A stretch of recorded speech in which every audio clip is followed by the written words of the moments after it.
is ocean life. And so we've been trying to arrange some talks which are open to the public, like this one, about to sort of focus on those topics. And so this topic is ocean stories. We think it goes into ocean stories. And I'm delighted to introduce Nicola White, who is a mudlark, not a mudlarker, which is a different thing, isn't it, Nicola? And also an artist. And she is going to, as you all know, tell us a little bit about some of her most exciting finds over the years, and about mudlarking generally as an occupation, as something interesting to do. As you can see behind her are all her wonderful things that she's collected over the years. And I'm gonna really stop talking now because her talk is much more interesting than mine. So Nicola's gonna share her presentation. Well, first of all, she's gonna tell us, introduce herself. So Nicola White, welcome to Ocean Waters. Thank you very much, Penny, for the lovely introduction. And thank you everyone for joining me. It's a real honour to be here and for giving me the opportunity to talk about something which I'm really passionate about, which is mudlarking on the River Thames, which essentially is looking for historical objects at low tide left out in the mud, and then researching and finding out about the history and the stories associated with them.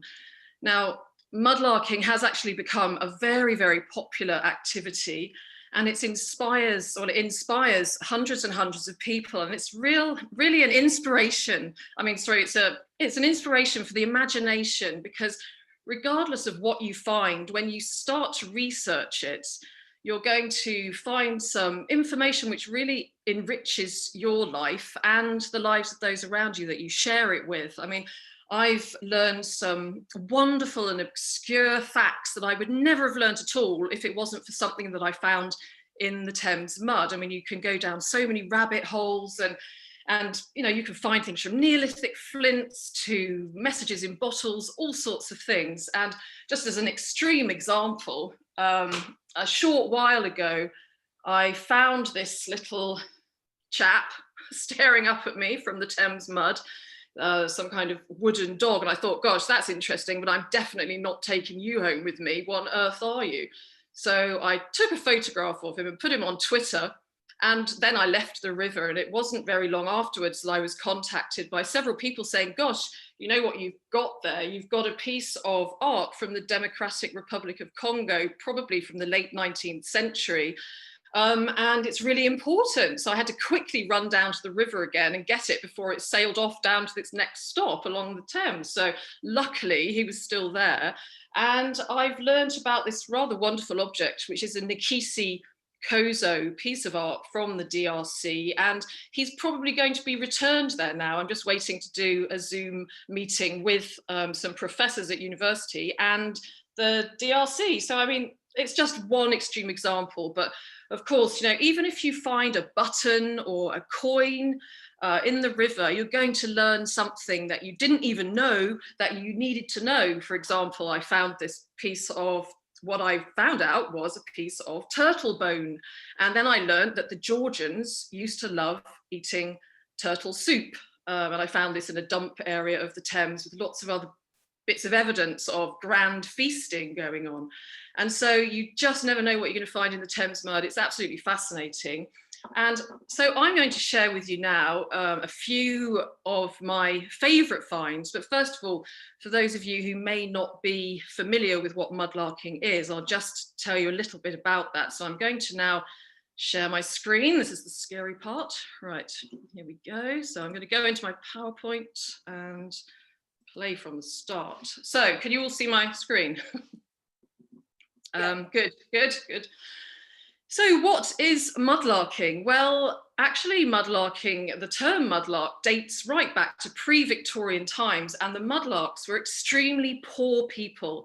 They were mostly young children, boys, but also old ladies, and they would be down at the river at low tide, sometimes up to their knees in mud, searching around for anything they could to sell, to take home and feed their families. They were really the lowest of the low in society, and they could often be seen with their clothes completely caked in mud, so it wasn't something that you would aspire to be. So now, if we fast forward to the 21st century, the modern day mudlarks, such as myself and many, many others, we are a lot more fortunate, and we don't have to sell our finds to feed our families, at least I really hope not. We have boots, we don't have to wander around in bare feet. We have our tide timetables. We have our permit from the Port of London Authority, which is a requirement to mudlark the Thames. And most of all, though, we have our excitement and anticipation and our inspiration, and we go down to the river at low tide, just like the old time mudlarks, but this time we're looking for pieces of history that have been left out at low tide, and we're hoping to be able to look at these pieces and learn about the history of London, and get a really good snapshot into how life used to be and what people used to do in various parts of London. So here we are. As you can see, the rubbish and the things that were lost and discarded in the River Thames years ago is a lot different to our modern day rubbish, unfortunately. And we'll talk a little bit more about the plastic later on. But what we as mudlarks are hoping to find are these objects, on the old type of objects, which have been lost over the years. And with all the different civilizations that have lived along the banks of the River Thames since London began, it's no surprise that we're finding all sorts of things, like I said before, from Neolithic flints to Celtic objects to Victorian, Georgian, Roman. There's so many things. It really is like a huge history book, really, and there's so much we can learn from what we find. And so let's go on to the next one. So how did I discover mudlarking? Well, I grew up in Cornwall, which is a very beautiful place, and I used to love, and I still do, going beach combing and collecting wood, glass, shells, pottery, anything I could find to make collages and assemblages, and I really loved that. And when I moved to London in about 1999, I think it was, I moved to Greenwich, and one day I found myself down on the Thames foreshore, and I hadn't realised that down on the foreshore I was going to be finding little pieces of pottery and glass, and so I started collecting that, and now I make things with it, like these glass fish out of the glass that I collect along the river. But then one day I found my first coin, and it was a Georgian coin, and I was just absolutely thrilled, and I hadn't realised that you could find history on the banks of the Thames, and I was just so inspired by this idea that the person who dropped this coin over 100 years ago, now I'm standing here with it in my hand, and it really got my imagination going. And so I used to go down a lot more often, and I found more things, little buttons and various objects, which I started to research, and so I gradually drifted into mudlarking. And at first I didn't realise that it was actually a thing. I didn't know it was mudlarking. But then over time, I realised that there was actually an activity called mudlarking, and that there was a community of people that did it. So I looked into that. I joined an organisation. I got my permit, and there was no going back after that, really. So that was it. And so now with my tide timetable, if there's a good low tide, you can guarantee that it will be in my diary, and I'll be down at the river just excited about what I'm going to find. And here is a photograph here of me mudlarking close to Tower Bridge, taken by my good mudlarking friend Simon Bourne. And we're very, very lucky with the Thames, because unlike quite a lot of rivers in other parts of the world, it is tidal, and so it goes, we have a low tide twice a day, and each time it goes out, it leaves objects for us to find.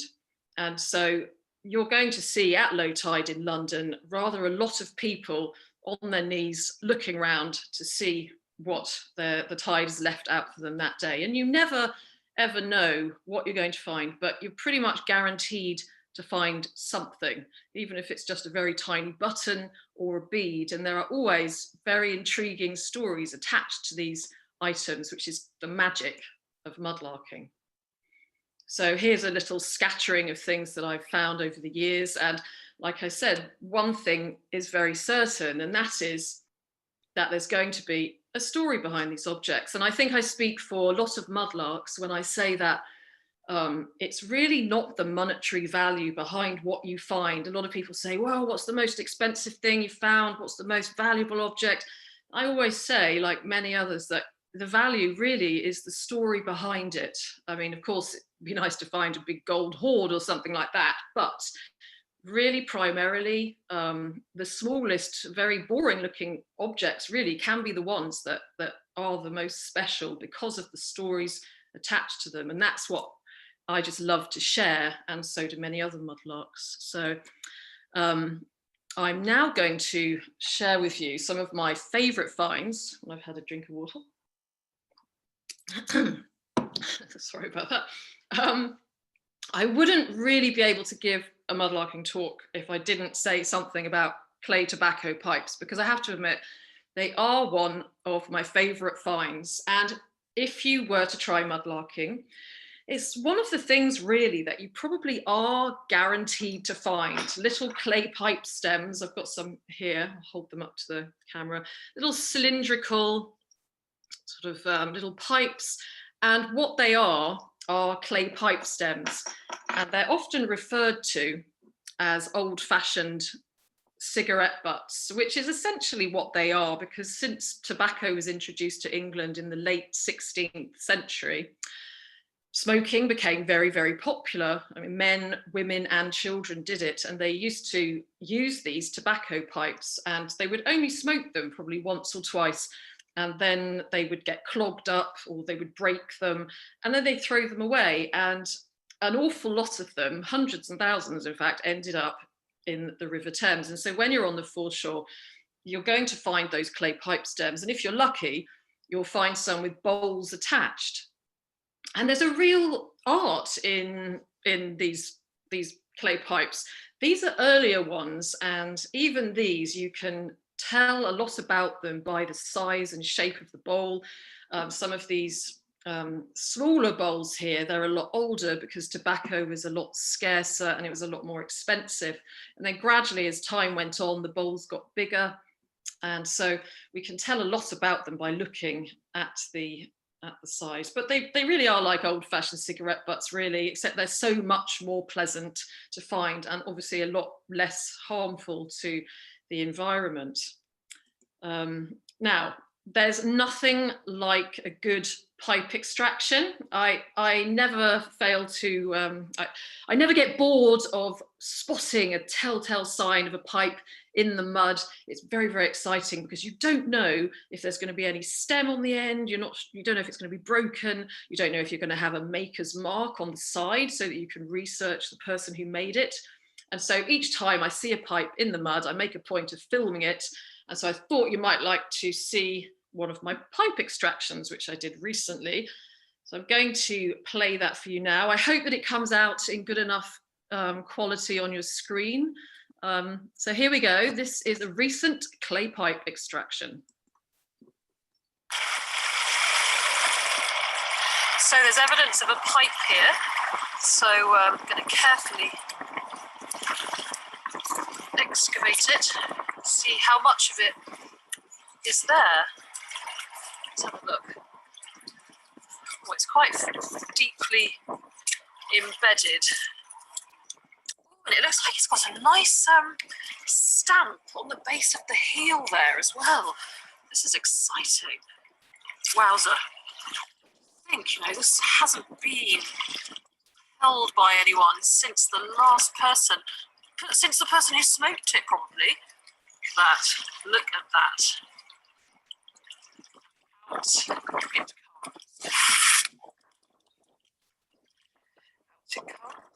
Let's have a closer look at that maker's mark. Right, I'm going to stop showing a minute. So I do actually have that pipe just here. And indeed, it did have a maker's mark on the bottom, which is really exciting because it adds an extra layer of interest and fascination to it, really, because you can then look up the person who made it, find out about their lives, and really just holding something in your hand that somebody made back in the 17th century is really quite astounding, and that's always going to be a very magical, special feeling. So that was one of my recent extractions. There are very many more on my on my YouTube videos, and they never get boring. It's always very exciting, even if you end up, sometimes, you know, I pull out a pipe stem and there's nothing on the end at all, but it's still a lot of fun. So now we'll go back to this presentation and go to the next slide. Oh, no, that's not that one. Right, so and then just moving on to the later clay pipes. These ones are Victorian, they're 19th century pipes, and they really are like little pieces of art. It's another reason why I and so many other people love to find them, because you come up with these wonderful designs. There's little faces here, the little logos, little people. There's even a very odd one here, a lady sitting on a chamber pot. I mean, you have to wonder what some of these clay pipe makers were thinking when they made these designs. And I always used to think that it must be a very, very fun and creative profession to be a clay pipe maker. But in reality, it was a very, very poor profession. There was so much competition amongst clay pipe makers. There's so many of them in London. And so it often wasn't that happy a profession at all. Many of them actually ended up in the workhouse. But you have to agree with me, some of these clay pipes, they really are like little artworks, and it's just a delight when you find one in the mud. It's like unwrapping a present that's wrapped in mud, and you think, wow, look at that clay pipe. And I've got just a couple here. Oh, that's one of my longer clay pipes, a churchwarden pipe. I was trying to get a little bit creative myself with the actual photo, with the cloud coming out of the bowl. It never fails to amaze me that these pipes survive so long in the mud for all these years, because they're essentially quite delicate, but the Thames mud is a perfect cushion for them, and it protects them until they're ready to come out into the world. But here's one of my favorites. It's this little lady here with a skirt, hiking her skirt up, and then the tobacco would have gone in the bottom of her skirt, and actually the pipe stem has broken off. But again, you have to think, goodness me, who came up with that idea? And there's just a few others here which I love. There's this pipe stem with this little horse racing along the stem for forever, and I love that. It's quite magical. This military face here, and this little rogues gallery of Turk's Head clay pipes, again from the 19th century. And yes, it's a subject I could talk about for a long time, because I do love these pipes. They're just very inspiring. And, you know, it's a shame now when you come across all these discarded cigarette ends, you know, it's just really not the same. So I'm going to move on now to share some stories. The 19th century MP, John Burns, he described the River Thames at one point as liquid history. And I always like to go a little bit further and say that the Thames is like a giant liquid storybook, just full of stories from the past and the present. And the finds for me that I love the most are those that I can link to a person or a place from the past. And so I'm going to just tell you about a few of those now. This is a perfect example. It's a padlock, which I found a few years ago now in the Thames mud. It was absolutely covered in rust. You couldn't see anything on it at all. So I brought it home and cleaned it off, and I found a name on it, and it literally did unlock a story from the past. On this padlock is the name of G.E. Morrow and Sons from Limehouse. And a little bit of investigation, I found out that G.E. Morrow had a boatyard in Limehouse. He had a large family, and it led me on this voyage to Limehouse Church, which is St Anne's Church in Limehouse. That's right, because one of the youngest sons of G.E. Morrow, Sidney Morrow, died fighting in the First World War, literally just a few months before the end of the war. And so I went there, found his name on the memorial in St Anne's Church, which is also where all the children in the family were baptized. And it's just so very special, really, to find something like that in the mud, and then to just flow with it and find out all this information about it. And you find out about so many people, you know, these lives, they just come back again from the past. And it's a very good example of how the Thames creates connections, really, because now I'm actually in touch with the descendants of George Morrow, and so the story is still continuing in a way, and I'll learn more about the family, and they're thrilled obviously that this padlock has been found, and I'm going to give it to them to have for their family now. So, you know, there's no such thing as a boring old piece of metal or a boring old padlock that you find in the mud. You just never know what you're going to find out about it, so it's very inspiring. This is another example of a quirky little funny mudlarking story. This little tag here, you can't actually see the lettering on it very well, but it's got Bonzo Tabner, 21 Pelton Road, Greenwich, and Bonzo turned out to be a dog who belonged to the Tabner family in Greenwich back in about 1935. And I did a little bit of investigation, went on Ancestry, and I actually did trace the family who owned the dog. And the lady, who's now in her 90s, she actually remembers Bonzo from all the way back from the Second World War. She was evacuated from Greenwich, but she told me how she remembered coming back and being delighted to be reunited with Bonzo the dog. And it's just quite a magical story, really, that I really wasn't expecting. And as a result of this, actually, we did a bit of a fundraising for the animals that died in World War II. And now there's a memorial in the pet cemetery in Shooters Hill Road, down the road from where I live, because of Bonzo Tabner. And so this find here, this has to be one of my favorite finds because it's a perfect example. I mean, I think it just encapsulates the essence of mudlarking for me, really, when you find a little piece of metal in the mud that looks really rather boring, but it turns out to have a really wonderful story attached to it. And so I found this a few years ago, and on this piece of metal, it says F. Jury, 72 Woolwich Road, SE10, which is in Woolwich. And so because the name and address is on this tag, I was able to investigate, and with the help of some other people, the whole story of Frederick Jury, who was born in 1873 and who lived in Woolwich Road, unfolded. And it was really a fascinating story. So Frederick Jury, he went to Australia in his 40s. In about, I think it's about 1916 he actually went, so quite late, but he was quite old then. I think he was about 43 or 45, but he went to Australia to join the Australian Imperial Force. And then he went to the Western Front and he fought in the trenches. We don't really know why he travelled all the way over to Australia. It could be because he was too old to join the British Army. It could be because they paid better, but for whatever reason, it's great because the Australian Imperial Force, they have such fantastic records. We were able to find out so much about his life. So he went to Australia, did his training, presumably, went to fight in the trenches, and he was hit by a grenade and he suffered quite bad injuries. He went to hospital and had some fingers removed.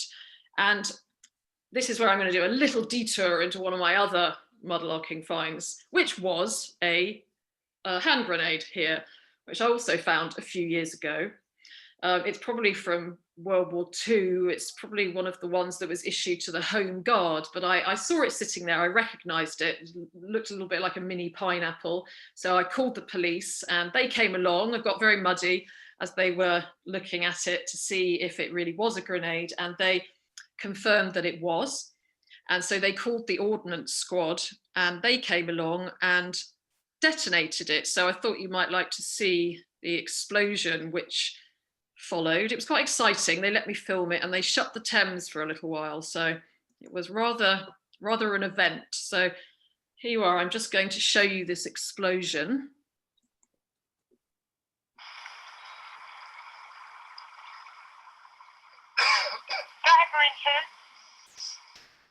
As we can confirm, the river is pretty close now. Yes, it's 94 to receive that. Yeah, that was received. Stand by! Forward!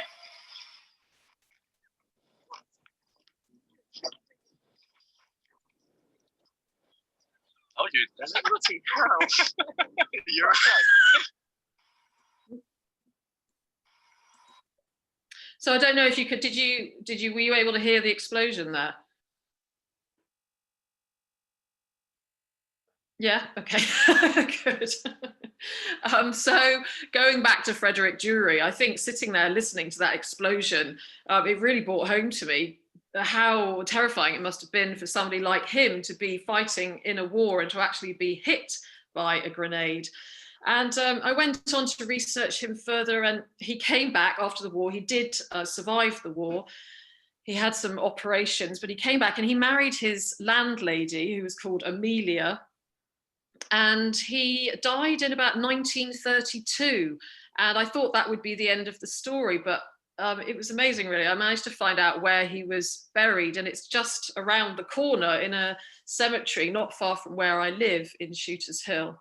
And I had some help from the cemetery keeper to find the grave, because I was having a real problem finding the reference area. And he said, oh, he's in a pauper's grave. So he unfurled this great big map, which is here. And we went to find Frederick, who was in a very overgrown part of the cemetery. And we spent ages looking for his headstone. And eventually we found him. And I don't know if you'll be able to see this very well. I'll try and play it. This is me walking up to the gravestone, and it was very moving to take this little tag that I found and then find Frederick's grave and just see his final resting place. On the gravestone, it actually says, "Beloved husband to Millie Drury." There it is there. And I thought, oh, who's Millie? You know, I thought it was Amelia, but actually, of course, Millie would have been short for Amelia. But it was special just to go and see where his final resting place was. And also, he never had any children of his own. And so, you know, just finding this tag and then sort of finding out about his life, it was just really nice. It was just a lovely example of how a mudlarking find can bring somebody back to life, that his story can be told. And now hundreds of people know about him, which is just very special. And actually, on that note, I think that sometimes, you know, stories are just meant to be told and they're meant to be found. And I feel that way about a lot of things I found in the river. And in particular, those last few items I showed you, I just think some stories are just really important to share. And so it's a real privilege to be able to share these stories with people about these people from the past. So that was Frederick. I did want to just mention something about coins. Every mudlark does like to find coins, and we do find a lot of them. People used to lose them a lot in the river, they still do. And often when you spot a coin, it can turn out to be a 2p piece, but sometimes you find a really special coin. And I'm going to share with you my very, very special coin, which is this one here, which is a Queen Elizabeth I half a crown from 1601. And it was such a surprise for me to find this. And the weird thing was, I'd actually stopped looking. I was just looking out at the river and I looked down and it was just sitting there in between my boots. It was just absolutely extraordinary. And I picked it up and I thought, gosh, that is a coin. It was very, very dirty. You couldn't really see anything on it. But I subsequently found out that it's this coin from Queen Elizabeth I's reign. And it was very special because I found it near Greenwich, and Greenwich is where she was born and where apparently one of her favourite palaces was. And I couldn't help wondering, you know, who lost this coin? I mean, they must have been so annoyed because it was worth quite a lot in its day. I mean, had they been to one of Queen Elizabeth's parties in the palace? You know, did they stumble out and were they robbed? Did they drop it? You know, what happened? Who was the person that held this coin in their hand before me? You know, it really does get you thinking. And around the edge, it says this little Latin saying, which I can't pronounce, but it means I've made God my helper. And it was just a really special find for me at that time, finding this coin in such an unexpected way. And again, I learned a lot about Queen Elizabeth. She is here. She died not very long after that coin was issued, actually. It's quite a rare find for the Thames. As far as I'm aware, nobody else has found a half a crown from her reign in the River Thames. And it's one of the finds that I have declared to the Museum of London, because that's something also very important that mudlarks do. If we find anything that's over 300 years old, or if it's of significant historical importance or treasure, then we need to take it to the Museum of London and have it registered with the Portable Antiquities Scheme. And that way there's a database of what's been found where, and we can find out an awful lot about the history of London. So it's something that's very important to do. So that one is on the database of the Museum of London. And here is the palace in Greenwich. So found not too far away from there. So you never know, somebody could have stumbled out after a drunken party and dropped it in the mud. And I found it. So that's their loss, my gain.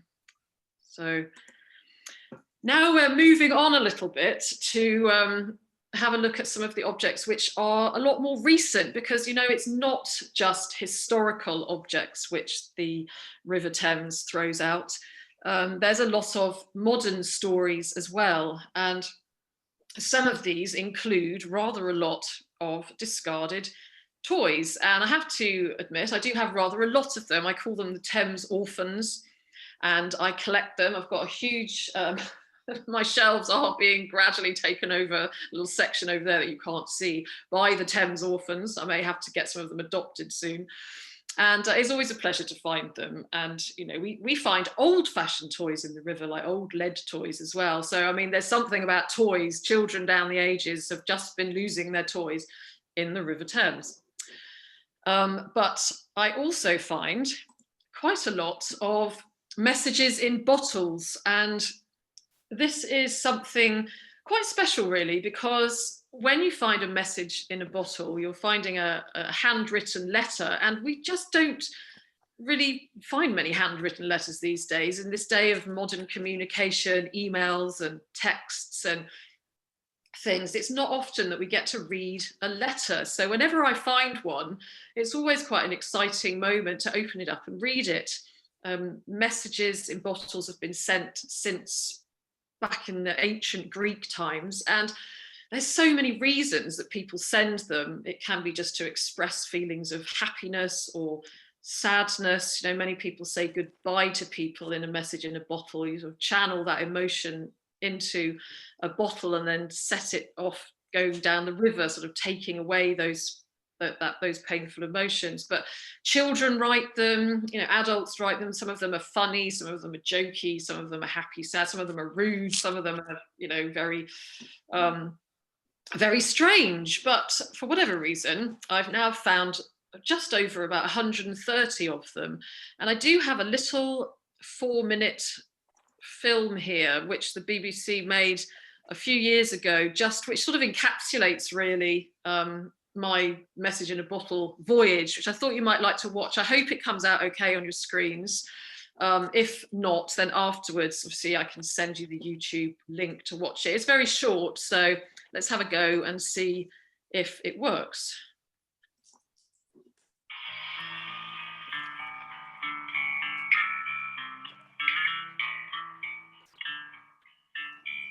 I'm a child at heart, really, and when we go looking for messages in bottles, it's like going on a treasure hunt.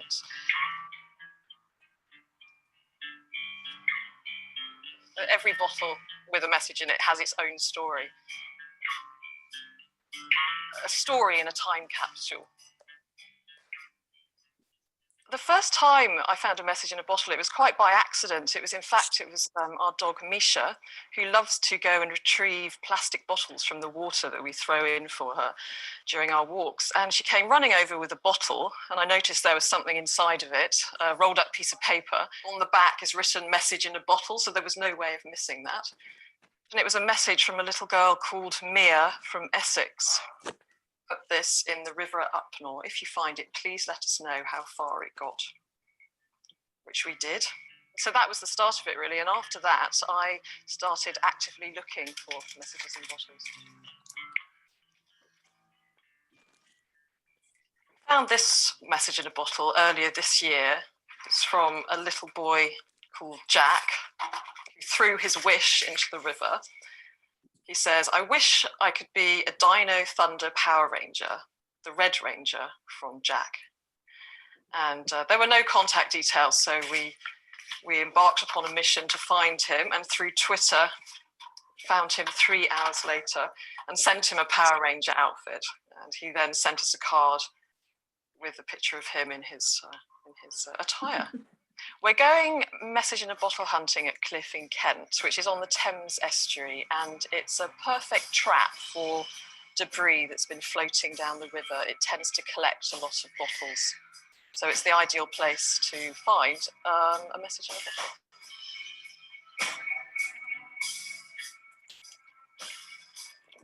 Okay, so I'm looking along the tide line because we've had a few high tides recently, and so that's where they're most likely to be. Sweet wrappers. I'd say for every 200 empty plastic bottles, you're going to find a message in a bottle. So we've been walking for literally 5 minutes and I found the first message in a bottle of the day already. And the thrill of seeing a rolled up piece of paper in a bottle and then the anticipation of opening it and reading what it says, that's just so exciting. Writing. I would love to find a very, very old message. I mean, that would be my dream, literally, to find one that's 90 or 100 years old. But the oldest one I found was put in the water, I say 12 years ago. Okay, this was written on the 4th of August by Sean, and he says, try, try, try again, be relentless, but if it all beeps up, try something else. You get a real insight into the thoughts and feelings of the people who wrote the message at the time they wrote it. I really want to know what made him do that. I'm going to have to do a bit of research and find Sean, no doubt. It seems to get everybody very enthusiastic if you put a message out and say, does anybody know this person? And so many people become enthusiastic about it.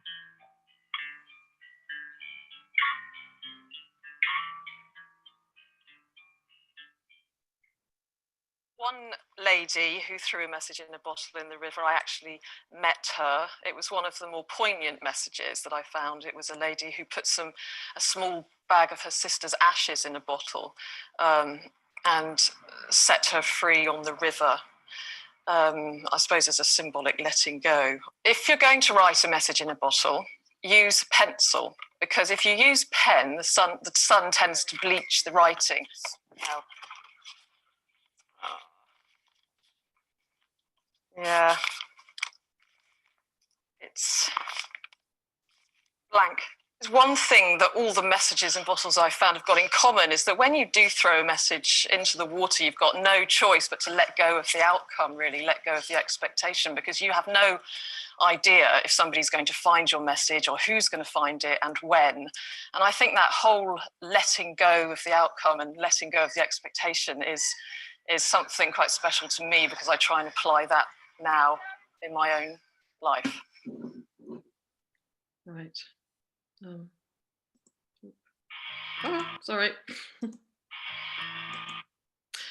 Yeah, so thank you for watching that. I hope that you were able to see it okay. Before we go on any more about messages in bottles, I would want to mention you will have seen an awful lot of plastic there, and it's a terrible situation along the Thames estuary, although it is getting better and there is a lot of rubbish there. But when I go there, I always take several bags and collect a lot of that rubbish up. I don't leave it. And then what I do is I create sculptures with it, like this cormorant, which is made out of plastic that I've collected along that part of the river, which is a huge amount of dummies and lighters and bottles and combs and all sorts of weird and wonderful things, actually. It's very surprising what gets washed up in terms of plastic debris. And these, again, are all lighters which are found along that stretch of the river. So I try to make a bit of art just to build an awareness of that plastic pollution problem. But I'm probably running out of time now, but this is a little tribute to Misha, who was in that video, because she actually died a few years ago. And this is a seal that she met in the River Thames in 2013, and actually the Thames is a lot cleaner now than it was. There's about 120 species of fish in the river, and the wildlife is thriving in there. So we are making progress in terms of the pollution, I think. And so this was a very special moment. But going back to messages in bottles, I do have, and again, I can speak to people later about this. I have a big file of my 130 messages in my River Stories book. I've got lots and lots. I take copies of them. I don't keep all of them because some of them it's just not appropriate. Some of the very personal ones I just look at and photograph and send them on their way. But there are some favourites, and indeed the one that Jack sent, the little boy who wanted to be a Power Ranger, I think that's one of my favourite ones because it's really like throwing your wish in the river and then getting back what you wanted. He wanted to be the Power Ranger. And I've had several beautiful messages like this one here. When I was thinking of giving up my job, this washed up on the foreshore in a bottle.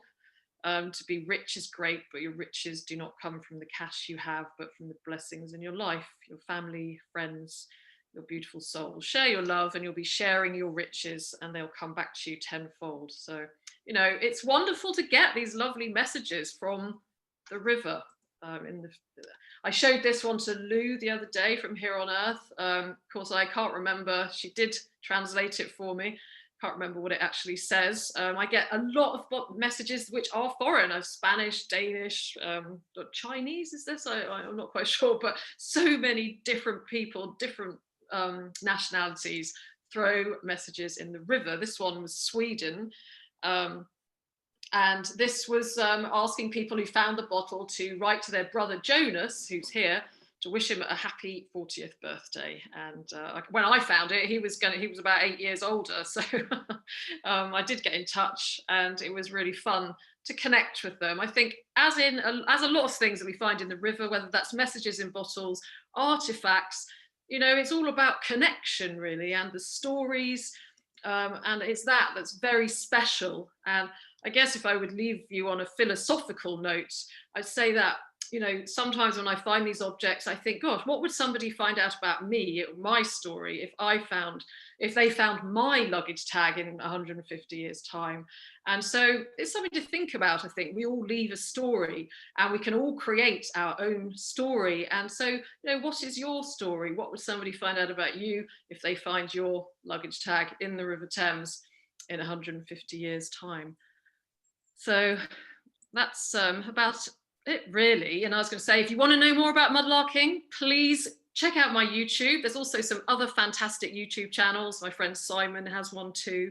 And if you go on Instagram and do #mudlarking, you'll find lots and lots of fantastic Thames mudlarks. There's also some great Facebook pages, and anybody feel free to get in touch with me, and I can point you in the right direction of places that you can find out about mudlarking. So there we are. Oh. Thanks, Nicola. Wow, that was the best talk ever. Amazing. So do I stop sharing now? I'll stop showing. Oh yes, yeah. So we have got a small amount of time for questions, and I'm sure you're all absolutely buzzing with them. And I was wondering if probably the best way to ask a question is to put it in the box, in the chat box, and then I can read it out. I have to say, Nicola, I am just going to get addicted now to looking at all these finds and join all those communities online. And I did actually wonder if there were any on internet, because this is an international talk, whether mudlarking was something that happened in other countries, in Taiwan or in New York, in fact, or maybe they just call it something else. They probably do. I think definitely there's mudlarking going on in a lot of other countries. It's an interesting question that I think it could be a little bit specific to London, that term, because of the history of it. But the actual act of going out searching the mud is taking place all over the place now. I think more and more people are inspired by it. No, they definitely are. And what I loved most about what you were talking about was that we all know about we probably know about the history of our country, and we know we can read the history books, but by going mudlarking, what you're doing is you're actually touching it, and you're finding out about ordinary people and their lives. And I loved Fred's grave, where you found Fred's grave from finding that tag, and the unexploded what was it called? The hand grenade, the hand grenade. I mean, that's just like terrifying but thrilling to find. I'm sure there was lots of children on this group that would be excited about that. But yes, my grandfather used to do field walking, which was a similar kind of activity, and he actually had a museum of ordinary objects which he found from people's ordinary lives, and it's so fascinating. So thank you. I think what I want to do now is get some questions from the floor. I'm just going to have a look. So one of them is from, okay, I'm just looking down here, from Vilma and Odysseus, and they are asking, how do you get a mudlarking permit? Okay, how do you get a mudlarking permit? Well, it's quite simple, actually. You have to apply to the Port of London Authority. They are the people that issue permits. And if you go online, I think it's pla.co.uk, there will be a section on mudlarking and searching the River Thames. And you can apply through that. It's all online, and it costs about £90 for 3 years. So to be honest, that's a pretty good value, and they will give you the rules and the regulations and a map and some guidelines. So that's how you do it. You do it online via the Port of London Authority. I do wonder what the rules are around in other countries, but I suppose you could Google it. Oh, well, that's just London, and Yeah. it's the tidal Thames, so that's just London. But in terms of searching in many other places, I guess you need to find out from your local authorities. But I mean, often beachcombing in various places doesn't have too many regulations, I don't think.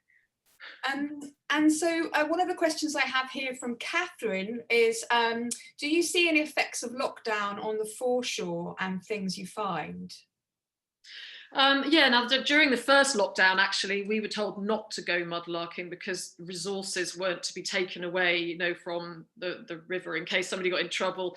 But during this second lockdown, we have been allowed to go out as long as we consider that it's, something important to do.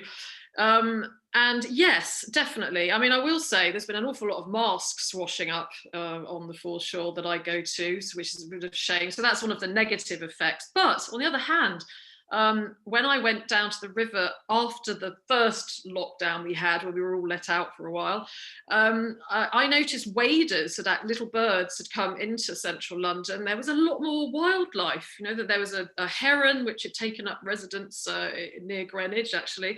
There was a lot more wildlife to see. So, I mean, and less plastic, apart from the masks.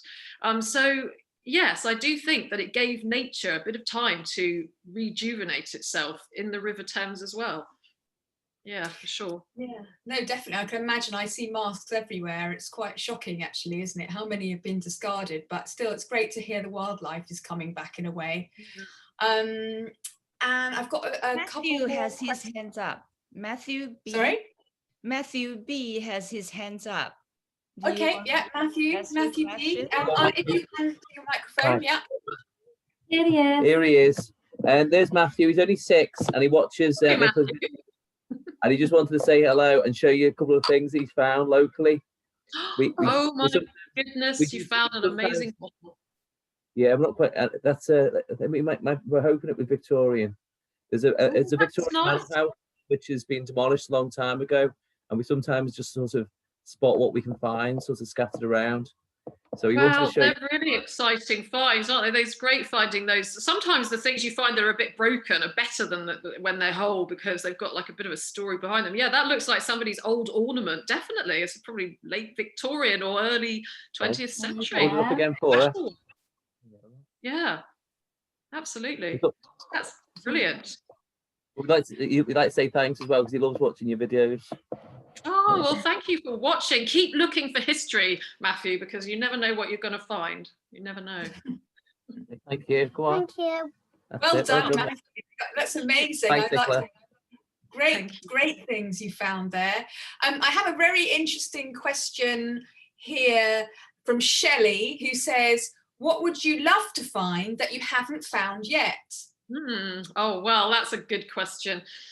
Well, you know what? One thing I would actually love to find is a whole Bellarmine jar, which I do have. I was talking to you about this earlier. I do have a fragment here.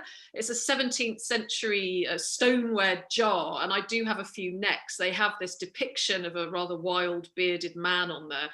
And these bottles, these stoneware bottles from the 17th century, they were used to keep beer and wine in, but they were also used as witch bottles. People used to put blood and urine and pins and really nasty things in them and then bury them in their houses to protect from evil spirits and things. And I have to admit, I would love to find a whole witch bottle sealed up with whatever they put in it, because it's just so intriguing and fascinating. I found my little onion bottle, which was on my wish list, and I would love to find one. I think it's highly unlikely. A few people have found entire ones, but you know, something to hope for anyway. And what's the oldest thing that you found?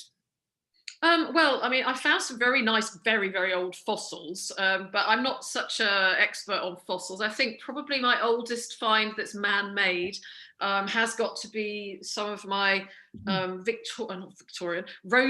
pottery. I've got some lovely old Roman jars. Actually, I'll just quickly grab the one. I'll show it to you.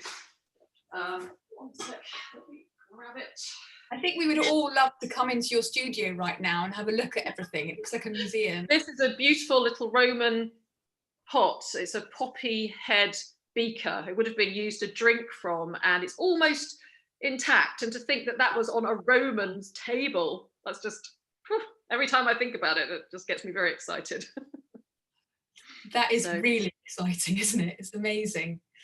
Oh, someone's asked, have you ever found any human remains? Nicholas asked that. I have, yes. I have, yeah. I found quite a few human remains. I found a couple of jaw bones and half a skeleton. So when you find human remains, of course, you report it to the police. The ones that I found, they dated them, they forensically tested them, and they dated them back to about 1650, 1700s. And so my theory is that they maybe came off of a prison hulk. I found them in southeast London, and so there was an unmarked grave area there. So it could have been from there, but we will never know. So yes, I have found human remains. And I just wanted to mention before we finish up, because Lou, I don't know how much time we've got left, probably not much time. 2 minutes. A couple of minutes, but I love some of the things that people have been putting in the chat, Nicola, and I hope you have a chance to have a look after your talk, because some stories that people have got about their own, about their own bottles that they found, and how they've actually created long lifetime relationships with the people whose messages they found. So, and I would say to any of the children as well, is there any advice about if you wanted to do a message in a bottle, obviously without polluting the river, because they would probably be very interested in knowing how to do one themselves?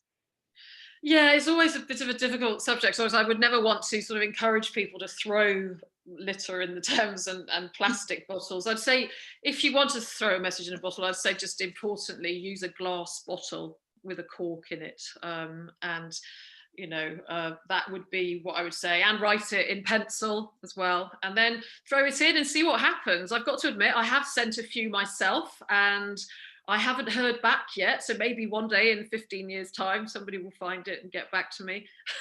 We'll see. Yeah. Well, thank you so much. Honestly, I mean, I'm sure we have many more questions. But if you want to explore Nicola's website and all her videos, and she's got an amazing YouTube channel which tells us all about the things that she finds, and it's got many followers, and they're very watchable. So I would say if you want to explore a little bit more, please go and find her on Tideline Art, isn't that right? What's the name of the YouTube? Yeah, my YouTube channel is called, if you just go on YouTube and put Nicola White Mudlark, you'll find it there. And like I said, you know, I'm very happy to, I know I haven't managed to answer everybody's questions, so perhaps you could always send me the questions and I can answer them somehow, somehow. Yeah. I could do a video and address all the unanswered questions. I'm sorry we haven't got time for all of the answers. It's been tremendously successful, and everybody has wanted to ask so many questions. But thank you very much. And I would say from here on Earth as well, and all of us, thank you so much for sharing your talk with us and your fascinating stories. Here on Earth, before we go, I wanted to say that we have got a festival coming up, which is also open to the public.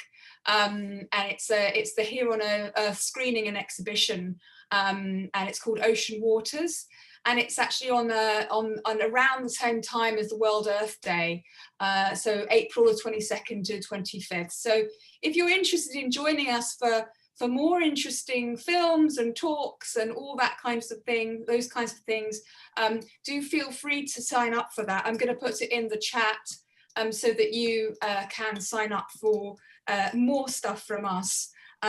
We've got more content to share with you as time goes on. So thank you so much, Nicola. And Lou, have you got anything else you wish to add before we say goodbye to everybody?